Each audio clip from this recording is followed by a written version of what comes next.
महाभारत को अगर केवल धार्मिक या पौराणिक दृष्टि से ना देखकर मॉडर्न मैनेजमेंट लेंस से समझा जाए तो ये ग्रंथ आज के कॉर्पोरेट बोर्ड रूम्स, स्टार्टअप्स और लीडरशिप ट्रेनिंग्स के लिए उतना ही प्रासंगिक है जितना द्वापर युग के युद्ध भूमि के लिए था।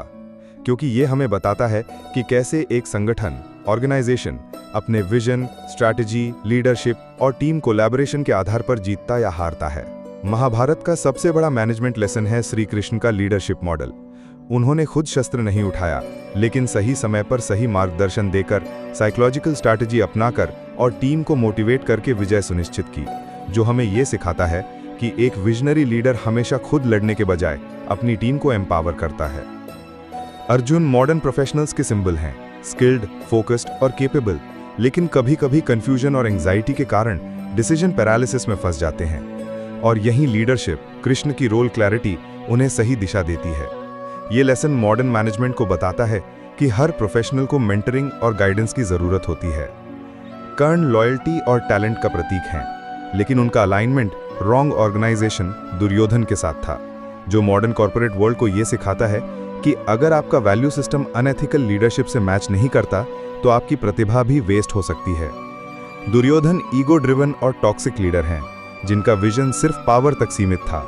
मॉडर्न साइकोलॉजी और मैनेजमेंट दोनों मानते हैं कि ऐसे लीडर्स ऑर्गेनाइजेशन को अंदर से कमजोर कर देते हैं, क्योंकि वे इनसिक्योरिटी और जेलसी के कारण टीम हार्मनी तोड़ देते हैं।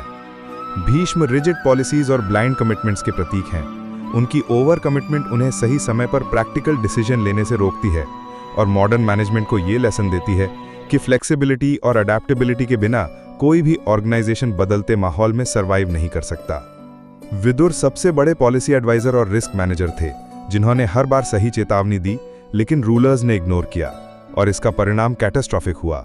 मॉडर्न मैनेजमेंट इसे रिस्क असेसमेंट और क्राइसिस वार्निंग सिस्टम्स की अनदेखी से जोड़ता है। द्रौपदी वर्कप्लेस एथिक्स और जेंडर रिस्पेक्ट का लेसन देती हैं, क्योंकि उनका अपमान ऑर्गेनाइजेशनल कोलैप्स का कारण बना, और ये मॉडर्न ऑर्गेनाइजेशंस को बताता है कि डाइवर्सिटी, इंक्लूजन और डिग्निटी वर्कप्लेस की सबसे बड़ी स्ट्रेंथ है।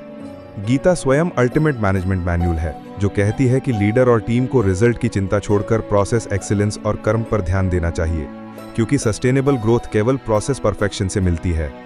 पांडवों का कोलैबोरेटिव लीडरशिप मॉडल, जिसमें हर भाई की अलग अलग स्ट्रेंथ को सही जगह पर यूज किया गया, Arjun war strategy, Bhim strength, Yudhishthir morality, Nakul Sahadev administration और इंटेलिजेंस, मॉडर्न टीम बिल्डिंग का सबसे बड़ा उदाहरण है।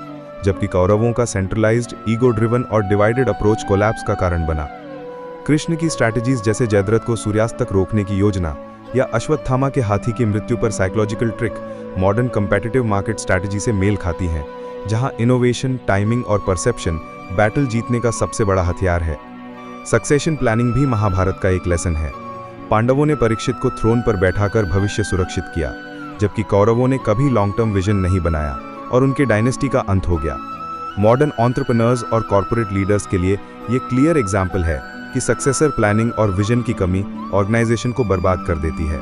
इस प्रकार महाभारत केवल युद्ध की गाथा नहीं, बल्कि मैनेजमेंट का एनसाइक्लोपीडिया है,